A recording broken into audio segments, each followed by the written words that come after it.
néglige les invocations du soir et du matin en pensant que c'est juste quelque chose qui, de temps en temps, mais c'est la base. C'est la base. Vous savez que le prophète alayhi salatu wassalam a dit, celui qui dit 3 fois Bismillahilladhi la yadurru ma'a ismihi shay'un fil ardi wala fis sama' wa huwa as-sami'ul alim, rien ne pourra le nuire dans la journée. Est-ce qu'on dit tous les matins, on ne laisse jamais cette invocation? Et le soir aussi, Bismillahilladhi. Attention, ça n'a strictement rien à voir.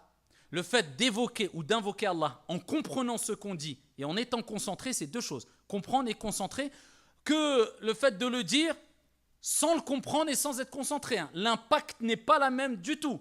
Donc si vous le dites de manière mécanique, Bismillahilladhi la yadurru ma'a ismihi shay'un, je ne vais pas dire ça sert à rien, mais ça n'aura pas l'impact attendu, il ne faut pas rêver. Au nom d'Allah, donc tu cherches à travers le nom d'Allah et la mention du nom d'Allah Azza wa Jal, la protection, Bismillahilladhi la yadurru ma'a ismihi shay'un, en compagnie de son nom. Tu sais qu'à travers la mention du nom d'Allah subhanahu wa ta'ala, tu peux chercher l'assistance, l'aide, le soutien, la protection.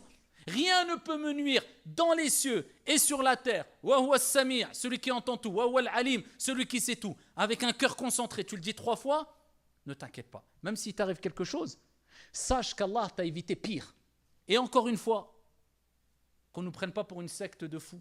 On sait très bien qu'il faut utiliser les causes et qu'on n'a pas dit on allait dire 3 fois l'invocation et rouler à 200 sur la voie express et pas prendre de médicaments si on est malade ou là, etc. Il n'y a pas de solution miracle. La personne, elle ne s'en pas. La personne, elle ne fait pas de dhikr. La personne, elle est loin. La personne, elle fait des grands péchés. Il faut me faire ruqya. Ruqya, on ne sait plus par quoi commencer. C'est un chantier.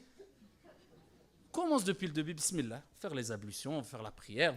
Si tu m'aides pas à t'aider, je ne peux pas t'aider. Et moi, je suis qu'une cause.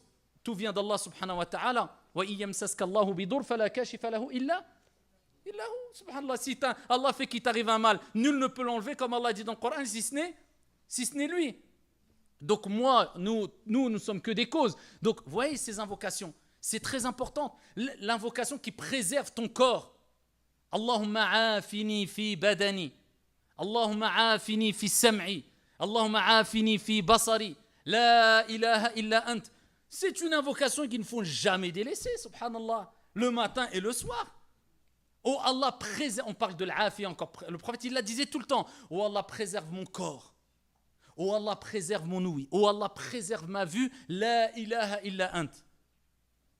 Si tu vis avec ces invocations, comment veux-tu ne pas te sentir bien et apaisé? Donc ces invocations-là du soir et du matin, il y en a qui sont toutes importantes. Mais il y a des invocations de base. Est-ce que le matin on récite Qul huwallahu ahad al-falaq an-nas 3 fois le matin et 3 fois le soir? Ayat al-Kursi, celui qui récite Ayat al-Kursi, eh bien Allah envoie un ange qui est proche de lui et qui est près de lui toute la nuit afin de le préserver. Bi'idhnillah tabaraka wa ta'ala, Ayat al-Kursi. Est-ce que, subhanallah, on a plein d'invocations et d'évocations qui sont extrêmement importantes, mais malheureusement on leur donne que très peu d'importance, illa man rahim Allah. Et le bienfait du dhikr aussi, Allah Azza wa Jal, et on sait très bien qu'elle